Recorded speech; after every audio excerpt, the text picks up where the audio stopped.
వచ్చే ఏకాదశి రోజు 30 తేదీ 11 నెల 2025 మంగళవారం రోజును మీకు కూడా కావాలని లక్ష్మీదేవి అనుగ్రహం అంటే ఇది ఒక చిన్న మార్గం చెప్తాను, రాసుకోండి.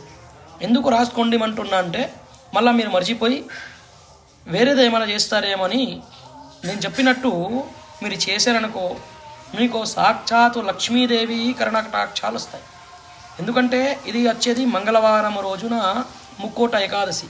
ఈరోజు నారాయణమూర్తికి పూజ చేస్తే గనక నారాయణమూర్తి మీకు లక్ష్మీదేవి కటాక్షాలు ఇస్తారు. కానీ ఏ విధంగా చేయాలి అది మీకు విధానం చెప్తాను. ఈరోజు ఏమైతే మీరు దానం చేస్తే బ్రాహ్మణులకు మీరు మీ గోత్రము, మీ పేర్లు, మీ ఇంటి పేర్లు చెప్పుకొని బ్రాహ్మణుడు చేతిలో ఒక వస్తువు పెట్టాలి. అది పెడితే కనుక లక్ష్మీదేవి కటాక్షాలు మీ మీద ఉంటాయి. అది ఏంటి అంటే మీకు చెప్తున్నాను. నిత్యం ఏ విధంగా అయితే మీరు ఇంట్లో పూజ చేసుకుంటారో ఆ విధంగా పూజ చేసుకొని మీరు మీ దగ్గరలో ఉన్న హనుమాన్ టెంపుల్కి వెళ్ళండి. అక్కడికి వెళ్ళి సరిగా అక్కడ అయ్యగారులు ఉంటారు, బ్రాహ్మణులు ఉంటారు.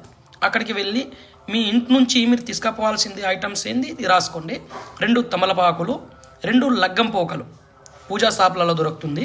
అందులో మీ తోసిన ₹1 కానీ మీ తోసిన దక్షిణ ఏదైనా పెట్టుకొని అందులో మీరు మీ గోత్రము, మీ పేరులు చెప్పుకు ఆ అయ్యగారికి అక్కడ ఇవ్వండి. హనుమాన్ టెంపుల్లో ఇస్తే బ్రాహ్మణయ్య గారు ఆ లగ్గం పోక, దక్షిణ, తమలపాకులు మీ పేర్ల మీద అర్చన చేసి ఆంజనేయ స్వామికి సమర్పిస్తారు. ఆంజనేయ స్వామికి సమర్పించినటువంటి ఆ లగ్గం పోక అక్కడి నుంచి నమస్కారం చేసి మీ తోసిన దక్షిణ బ్రాహ్మణుడికి ఇచ్చే తీసుకోండి. మళ్ళీ అందులో కొంచెము 2 లగ్గం పోక మీద ఆంజనేయ స్వామి సింధూరం పెట్టిమని చెప్పండి. అది తీసుకొచ్చి మీ దగ్గరలో ఉన్న ఏదైతే మీరు వ్యాపారం చేసుకుంటారా, ఉద్యోగం చేసుకుంటారా, ప్రతి ఒక్కరింట్లో లాకర్ ఉంటుంది. ఇంట్లో కానీ మీ ఏదైతే వ్యాపార స్థలం, షాపు కానీ ఉద్యోగ స్థలం కానీ అక్కడ ఒక లాకర్ ఉంటుంది. ఆ లాకర్ లోపల ఆ 2 తమలపాకుల మీద పెట్టినటువంటి 2 లగ్గం పోకలు, అందులో మీరు ఏం డబ్బులు పెట్టించారు, ₹11 అది తీసుకొచ్చి అనామాత్రం మీ గల్లలో పెట్టేయండి. ఇది పెట్టేస్తే స్థిర లక్ష్మీ ప్రసాదం కలుగుతుంది. మీ ఇంట్లో ఎప్పటికన్నా లక్ష్మీదేవి ఎక్కడికి వెళ్ళకుండా మీ ఇంట్లోనే మీ వ్యాపారం స్థలంలోనే ఉంటుంది.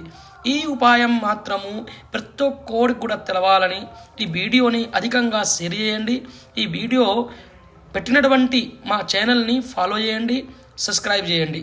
ఎందుకంటే ఇటువంటి మీకు మేము ఇంకా వేరే కూడా చాలా చెప్తాము. దీంట్లో మీకు లాభం కలిగించాలని మేము కోరుకుంటున్నాము. ఓం నమో భగవతే వాసుదేవాయ, ఓం నమో నారాయణాయ. అందరికీ కూడా ఏకాదశి శుభాకాంక్షలు. ప్రతి ఒక్కరి మీద లక్ష్మీనారాయణ అనుగ్రహం ఉండాలని కోరుతున్నాం. శుభం, లాభము.